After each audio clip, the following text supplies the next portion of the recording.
Hello and welcome to the newsroom. I am Victoria Akonde and these are the headlines we're tracking at the moment.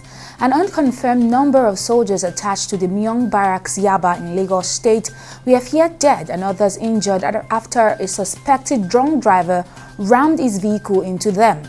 The incident, which occurred in the early hours of Friday during morning physical training, has thrown the military community into panic. While speaking to journalists, one of the soldiers who escaped the mayhem narrated how a vehicle carrying 3 suspected internet fraudsters crashed into soldiers near Myong Barracks, resulting in 1 suspect fleeing and other 2 being apprehended, beaten, and their vehicle vandalized. Now, former Super Eagles captain Joseph Yobo and youth leaders from the 4 Ogoni local government areas of Rivers State have thrown their support behind the proposed resumption of oil exploration in their land.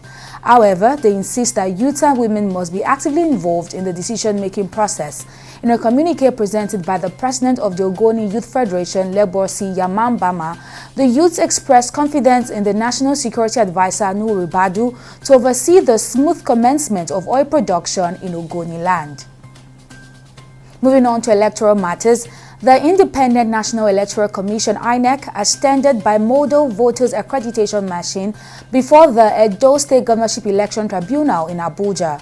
Anthony Itodo, a senior technical officer in INEC's ICT department, who appeared before the court issued by the tribunal on January 9, informed the tribunal that brought a total of 148 BVAS devices from 133 polling units. Counsel for the PDP, Robert Emokoro, told the tribunal that the actual numbers of the machines ought to be verified due to the number of difference.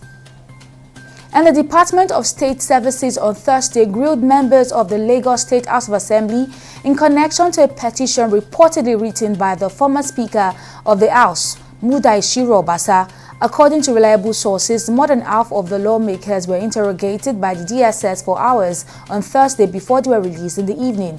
In a statement, the spokesperson for the Assembly, Ogundipe Olukayode, while reacting to the invitation, said the lawmakers visited the DSS to provide insight into the situation of the removal of the ex-speaker.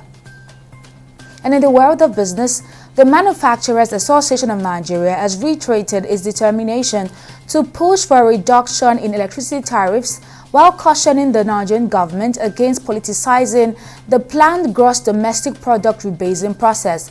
MAN's leadership during its recent presidential media luncheon in Lagos highlighted it would not stop advocating for a reduction in the electricity tariffs in 2025 as the high costs continue to pose a challenge to manufacturers.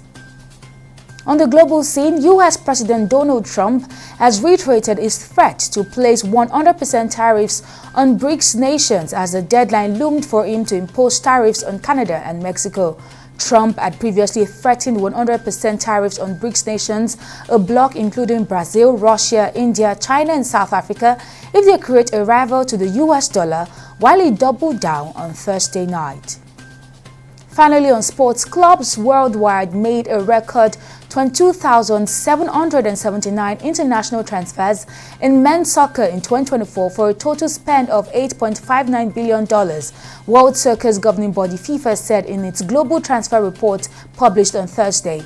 The figure is the second highest spend after a record-breaking 2023 when clubs spent $9.63 billion on international transfers. FIFA also said a record 78,742 international player transfers were completed in 2024 across men's and women's professional soccer and amateur soccer.